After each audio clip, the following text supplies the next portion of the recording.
Where do you list Russo as, like, among the tight ends, playing today at least? You know, he's been out for a little bit, so he might be a little rusty coming back, but I think they're going to give him the opportunities, that's for sure. He's the only guy in the league that has 2 fingers missing on his right hand. That's why he's been out, and he's back now. So is that going to affect him when he's catching a pass? Yes. I don't know. You tell us. You're the guy. I don't know. I still have all 5 of my fingers. But you know what? No, you're the tight end. You have 10. But they're compared. All 10 of my fingers. All 5 on each hand, all right? All 5 on each hand, Terry, okay? All right. This is a joke. Rich Russo does not play for the Dallas Cowboys. I was wondering. For you. Is that live? They did you so dirty, Gronk.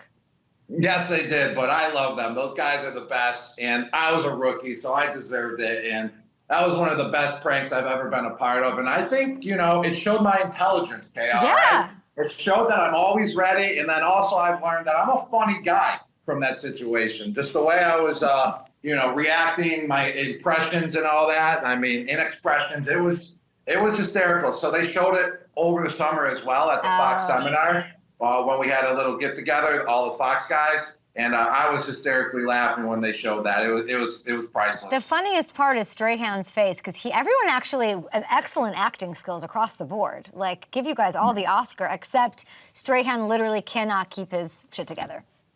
No, he couldn't. And good thing I wasn't looking at him, because that maybe I would have picked up on it, that it was possibly not, you know, a live situation. But Strahan, he's always trying to get me. He's always trying to, you know, get me to laugh, get me to, you know, off my game a little bit. And that's what makes the show so great. It's just amazing to be with those guys. They've been there forever, and I'm just still a rookie. I feel like a rookie still with them. I mean, they're just legendary. If it's Fox NFL Sunday, you'll have to get them back at some point when you don't feel like the rookie. But let's get into some headlines, shall we? It's Gronk Day. It's always Davante Adams on Tuesday, and y'all just love coming on the show and making headlines. I love it. I love the FanDuel family here. Everyone's focused on where he's going. I would just like your sort of qualification or your thoughts when you heard this all go down. Well, you're right, Kay. You've been making headlines a lot with Davante Adams, and we had a great conversation with him. And last night, actually, I had ESPN on, and there you were, front page of ESPN with Davante Adams. I was like, there we go, Up and Adams show, baby. I'm on tomorrow, and I was bragging to all my friends I was with last night. I'll be on the show tomorrow night. So that was a cool situation.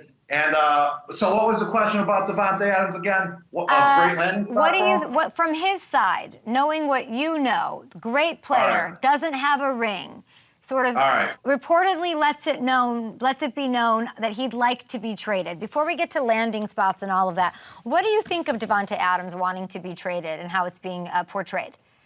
I think it's fair, and I think the way that they're both handling it, both sides, Davante Adams, how he's handling it, and how the Oakland Raiders are handling it, I think it's totally fair. I think they're both doing an exceptional job. I mean, he's been playing, and except he was out last week because of a hamstring injury, and I'm sure if he doesn't get traded and he's healthy, I think he should play in the game still coming up this week or the following week whenever he's healthy. And I think it's fair for the Raiders to go out there and see what they can get, the compensation they can get. And I feel like that they should shake hands, no bad blood at all, and say thank you for doing business over the last 2 years with you, Las Vegas Raiders. It just didn't work out. And then the Raiders get some compensation, sell him while his draft is high, while his stock is high, so they can build for the future. And Davante Adams, he still has a lot left in the tank. Yeah, he's more towards the end of his career, so you got to send him off to a contender. And he wants to win a Super Bowl, and he wants to win a Super Bowl now. So therefore, ship him off, get some draft picks for some compensation, and it's a win-win for both parties.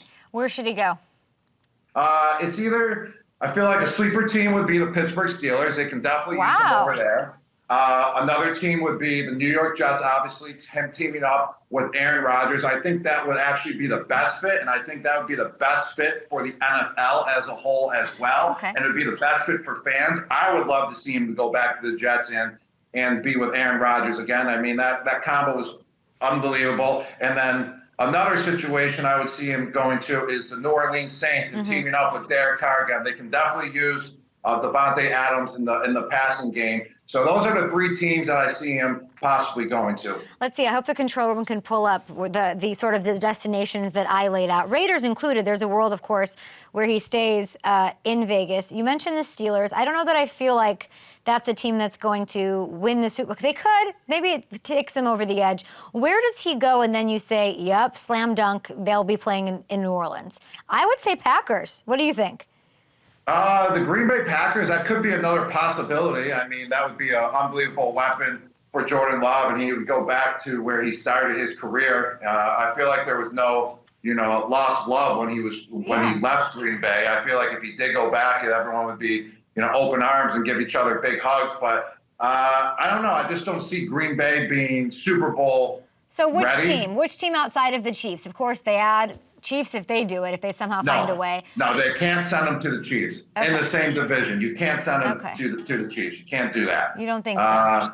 But I mean, Chiefs will obviously be the best team to go to. I mean, with Rashad Rice going down, but you can't send your best player to the Chiefs when you're in the same division. Yeah. Can't do that. Tell me this: if you're him and you're in this situation, you can speak. I mean, I think the Jets are the slam dunk, right? Just I don't know if it'll happen.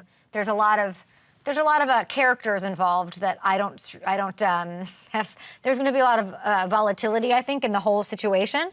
But if I'm him, that's where I'm going because I like Aaron. I know Aaron. I'm on his level, and maybe we can contend. Maybe I don't know. But speak to me about how meaningful it is when you're looking at that list, and you're not that it's his choice, but in terms of where his head might be with best fits. You went down to Tampa.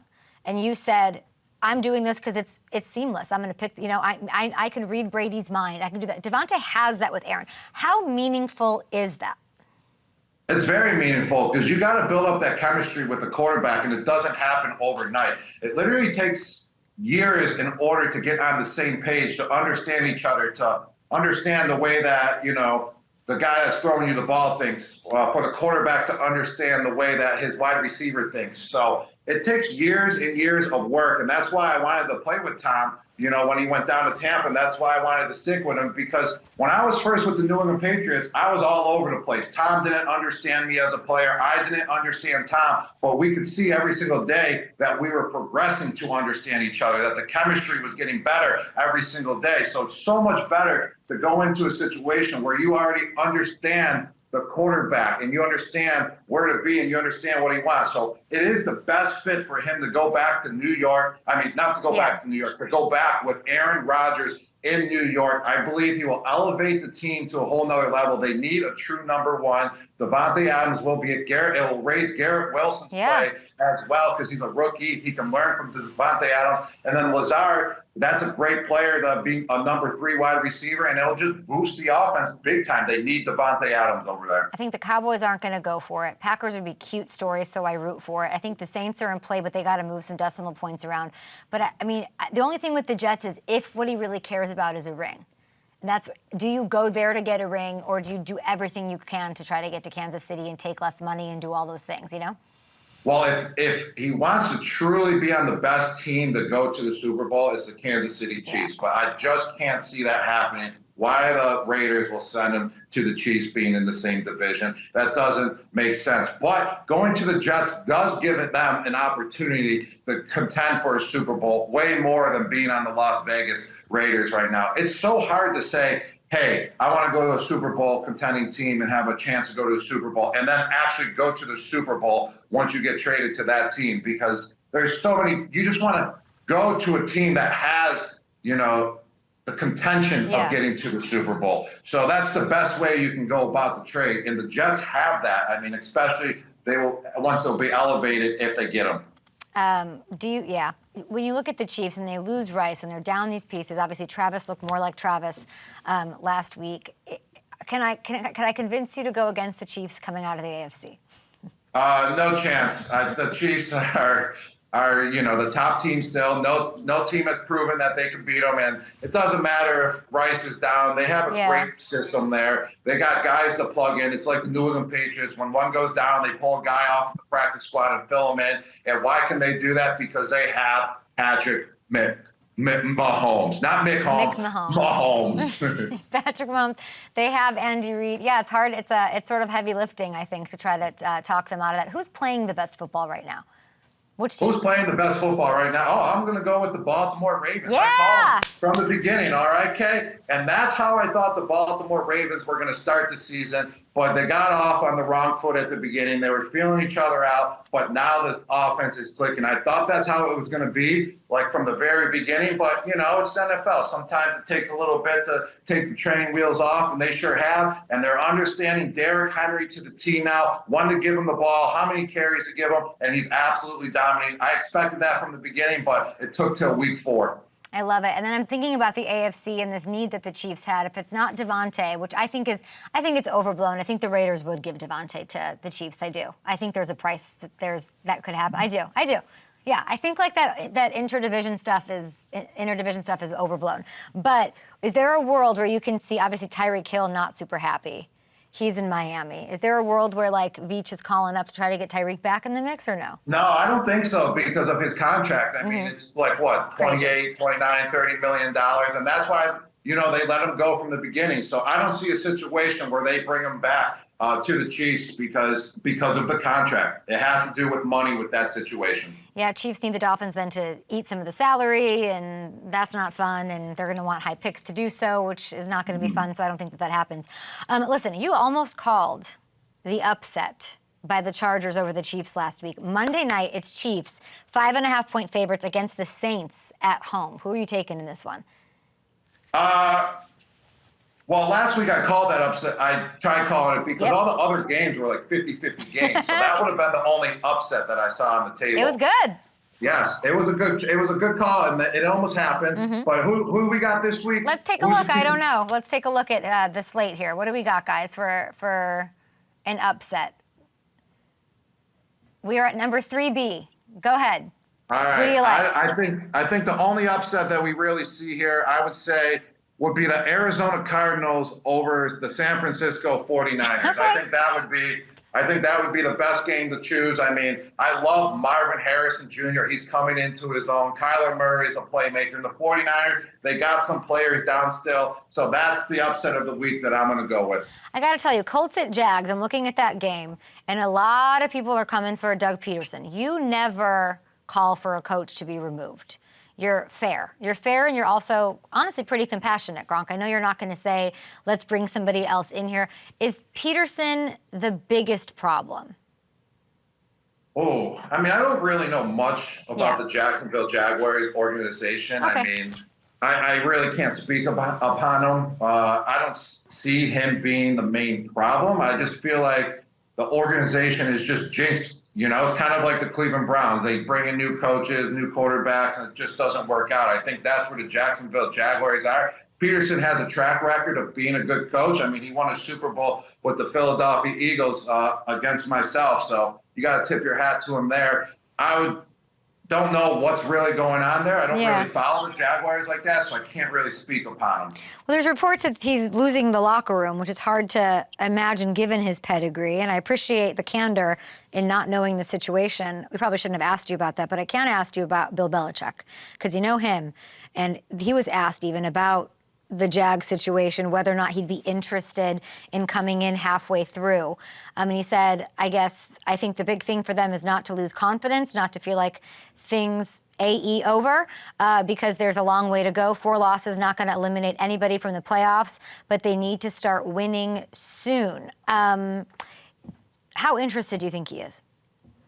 I think Coach Belichick will pick up the phone if the Jacksonville Jaguars call and they have a head coach vacancy. No doubt about that. I mean, I believe that Coach Belichick does belong in the coaching world. I think he's doing a great job in the media this year and taking a year off. But I think he will be back in the NFL next year. Everyone wants to see that. I want to see that. NFL fans want to see that. But I feel like, you know, he will take the call because they had Tom Coughlin in there before, who was under the same coaching tree as Bill Belichick, and, you know, that tough mentality, that old school type of football. So they understand, you know, the discipline of Coach Belichick. But just overall, I don't think he would end up in Jacksonville. I feel like he just wants to be on a more prominent you know, in a more prominent organization. Not saying the Jacksonville Jaguars aren't run properly or anything. Right. I'm just saying, like, a prominent organization like the Pittsburgh Steelers are, the New England Patriots are, the Green Bay Packers are prominent. Yeah. Like, the Dallas Cowboys are a prominent organization. I believe that's where he belongs, I mean, for the football world. He doesn't strike me as a guy, I mean, it would have to be how itchy is his itch, you know? Like,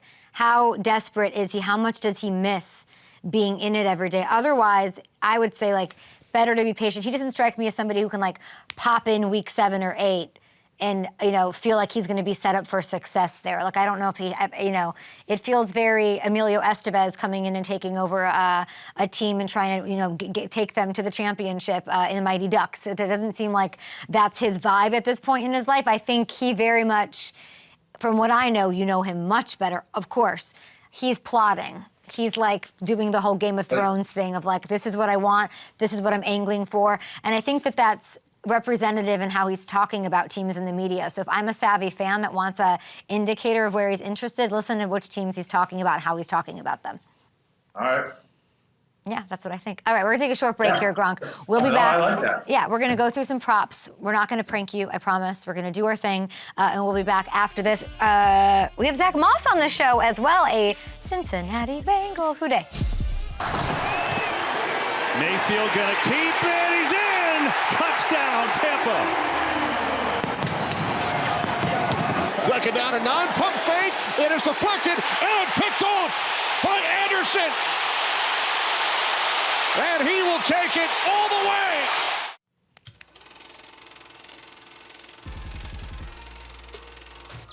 All right, we have, I can't hear, Hammy, so start with Gronk.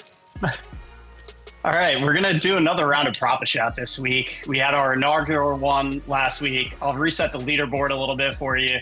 Kay, you nailed all 3 of yours, 3 for 3 with those Giants and Cowboys I props. heard that. Oh, now magically the hearing comes back.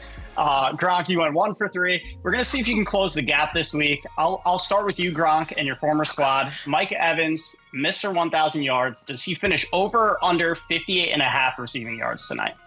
I'm going to go with under 58 and a half receiving yards. The Falcons, they have a pretty tough secondary. He's going to score a touchdown, but he's going to be under.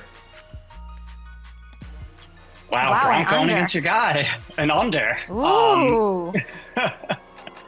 Kay, your turn now. Bijan has slowed down a little bit over the last couple weeks. Do you think he goes over or under his 64.5 rushing yards tomorrow night? I do. The game is tomorrow night. Let's clarify that. It's Wednesday. This game will be Thursday night. Guys, go over to FanDuel Sportsbook and hit the over. And I always hit the over. Bucks run defense, not what we're used to seeing. They're bottom 10 so far this year. Short week. Always kind of wobbly, but it's kind of fun that way, right? Bijan has just 11 touches this week, had just 11 touches, so he should be fresher, I feel like, than your typical TNF running back. So that's what happened, I think, last week, Hamilton. Yeah, I think so, too. I think we'll see him get going tonight. Gronk, next one for you. Kirk Cousins, over or under 1.5 passing touchdowns for Kirk tonight? I'm going to go with under again. The Tampa Bay Buccaneers, they haven't allowed a throwing touchdown pass against them over the first 3 weeks. Finally, Philly got a passing touchdown against them last week, but their defense is solid, you know, in that category, especially in the red zone. So Kirk Cousins, he will throw 1, but he won't throw 2 passing touchdowns. All right, okay, next one for you. Baker Mayfield, over or under 236.5 passing yards? 236.5 passing yards. This is my first, I'm gonna go under for the first time in history, so I'll probably not get Wow. this. Well, he's like there's extremes with Baker. He's either throwing for like 300 plus, around 300, or under 200. There's no like middle cute ground here. And the Falcons secondary is actually sneaky pretty good. The run defense, not so much. So I think he plays well, but I think the Bucks lean on the run game a little more tomorrow night, which is when the game is, and he finishes around 200 yards, Hammer. All right, Gronk. Next one for you. Bucks anytime touchdown score. You can pick anybody on the Bucks to score a touchdown tomorrow night. Who you got? All right, well, I'm going with Chris Godwin. The guy's an absolute monster. He's a stud in the red zone, and he's got so much strength. So he's going to catch a pass at probably like the 4-5 yard line, and he's going to bulldoze his way into the end zone. All right, I like that one. Okay, your turn. Falcons side of it. Who's scoring the anytime touchdown? Oh, I thought I was getting to not pick one of these this time. Nope. Okay, I'm gonna go Bish. Easy. I'm actually gonna that was the first one I saw, and that's the one. What are his minus 135? I'm gonna do that. He finds the end zone tomorrow night. Bucs have allowed 1 passing touchdown this season. They've given up 7 on the ground though, which is 3rd most in the NFL this season. So I think that's a recipe for a Bijan touchdown. All right, to recap, I got Bijan over his rushing total, Baker under for passing yards. I don't feel very good about that. And Bij is an anytime touchdown scorer. Gronk has Mike Evans under. You're going to get a mean text from Mike Evans. His receiving yards, Cousins under for passing touchdowns, and Chris Godwin, all-around great guy, as an anytime touchdown scorer. Also, FanDuel offering all customers a 30% profit boost token to use on any wager for Thursday night's Bucs-Falcons game. That's an awesome generosity. We just talk through some props. If you want to ride with me, who's 3-3, or him, who's not, do what you want to do over at FanDuel Sportsbook, and you can boost that bet with, I think it has to be minus 200 odds or longer. It's just for Thursday Night Football. Also, I'm weaseling. I'm trying to get a profit boost token for Up and Adams this weekend. Do we want the London game? Do we want the Colts game, Jags, whatever? Which game do you want to see you be able to use that profit boost token for? Let me know at Up and Adams Show. What else do you want to talk about, Gronk? The AFC South, let's do that one. The Falcons, they're favored by 1.5 points. Let's just pick the winner for that game. I'm going to go with the Tampa Bay Buccaneers. Yeah? I mean, I love Tampa, kind of being a homer, that's for sure. I mean, they had an absolute solid game last week versus the Eagles and dominated them. That momentum's going to carry over into Thursday night. And the Falcons, I mean, they're struggling, but they're not struggling. It's like weird. Like, you know, they got a solid team, and they're still trying to put it together. They're pulling out wins, but I think the Buccaneers, they're going to pull it off. They're at home. We'll see what happens. A little favoritism, I hope, from Gronk, which you should. That's amazing. Very cool to see Tom Brady walk onto that field last week, wasn't it? It was really cool to see that. And then I was kind of jealous because he got to hang out with all our former teammates. And I love those guys. And it's really cool that all the main core guys are still there. And that's why I feel like the Tampa Bay Buccaneers will beat the Atlanta Falcons, because they have more of a team that has more core players that's been there for a while, that know how to gel together. And all that good stuff that comes with football. So just to see Tom there chatting up with Evans, with Baker, with Levante David, the linebacker for the Buccaneers, who's just so underrated, by the way. The guy is just absolute beast. He had 2 sacks last week. I just want to give him a shout-out, Levante David. He had that forced fumble as well. He made the biggest play on the defense for the Buccaneers. So he has over 1,500 tackles, one of the only 2 linebackers. He should be a first ballot Hall of Famer when it's all said and done. I just want to give a shout out to Levante. And that's why they're going to win this game, because Levante David's going to have another solid game as well. I love this. That's all I need from you, Gronk. A little passion to end it here on a Wednesday. Appreciate you. I don't even know where you are. Where are you? I'm actually in Nashville, and I'm in my friend's office right now. And look at, what do we got? He always talks about you, Kay. Look, there he is. That's his jersey. He wanted me to show you his college jersey. Very cool. And he says, let Kay know if she wants my number. So let me know, Kay. Okay, is his name Bobo? Yeah, his name's Bobo. Bobo, call me. Absolutely. Bobo, call her. Give him my number. He has some luggage as well. He comes with a French bulldog, so. Okay, some baggage. We love baggage. Yeah. Thank you so much. As you know, Gronk, I like guys with baggage. We'll be back next week with Gronk. Love you. Have fun with Bobo and whatever you just said. We'll be back.